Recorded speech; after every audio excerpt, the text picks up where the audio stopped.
welcome to TS classes. In this video, we will study about stability analysis of a control system. The stability analysis of a control system depending on two factors. One is pole placement, second is boundary condition. First, we will study about boundary condition. First point is our boundary condition.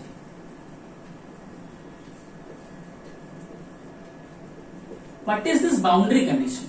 Boundary condition means if the input and output both are having a boundary, that means if the input and output both having a finite value which is not infinite, then it is known as stable system. So what is a stable system? Stable system means the system which has a finite value is known as stable system.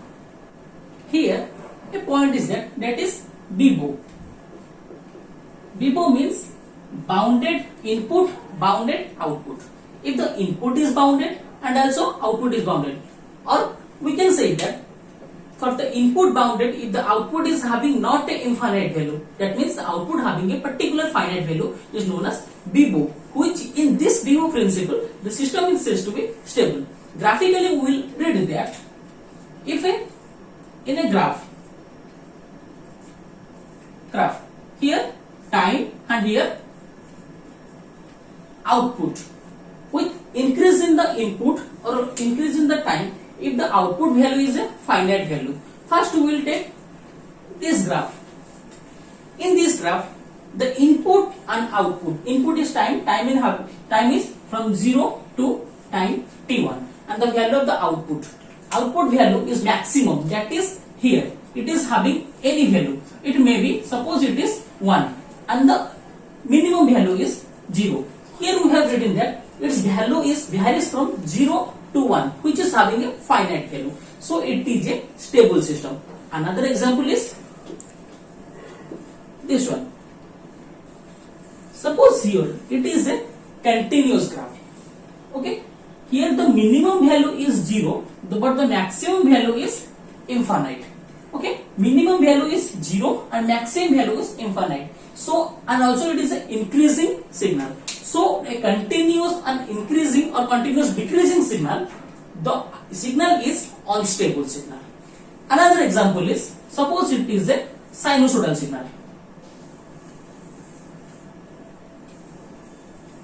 In sinusoidal signal, the maximum value of the signal is here, this is plus 1 and the minimum value is minus 1.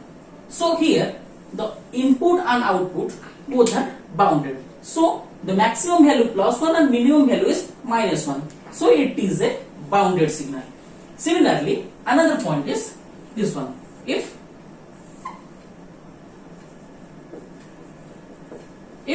x-axis and y-axis, the signal is this way, in this way. So it is also increasing and continuous signal. So it is a unstable signal. In the absence of the input signal, if the output tends to 0 value, that means we are providing some input and we are getting the output constant value. After some time, if we are not providing any input and the output tends to 0 value, in this case it is known as asymptotically stable. And another point is unstable is for that if the output is unbounded, that means no finite value. If the output value is infinite, then it is known as unstable system. So depending on the boundary condition, we have studied that if the input and output both are having a finite value or a positive value and a zero value, or positive or negative, maximum and minimum value, then it is known as a bounded system or it is stable system. It is unstable where the output is having a infinite value, and it will be asymptotically simple when the absence of the input signal, the output tends to 0. These are the three main conditions for the bounded signal. Now we will go for the pole placement. Next point is pole placement. Here we will study a Cartesian plane. That means x-axis and y-axis. In x-axis, S is taken, which is a real axis. It is the imaginary axis. In y-axis, j omega is taken. Pole placement means if the pole of the control system lies in the LHS of the S plane, then it is known as a stable system. If the pole lies here, then it is stable. first point we have to remember is that the most important point for the stability of a control system, the poles must be to the LHS of the S-plane. If the pole approaches towards origin, if the one pole is here and the next pole is here, if it is approaches towards the origin, then the stability decreases. But it is also stable, but its stability rather than this one is very decreases.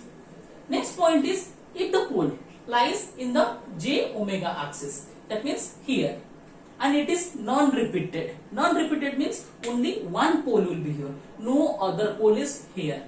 Only one pole is placed at one point, then it is known as marginally stable of a control system. So the pole, if the pole placed in the j omega axis and it is non-repeated, then it is known as marginally stable.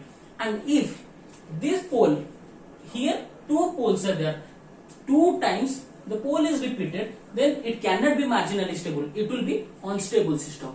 So stability means it must be LHS to the S-plane. Marginally stable means it means there is only one pole and which is must be in the j omega axis and it is not repeated. If it is repeated one point in j omega axis, then it is known as unstable.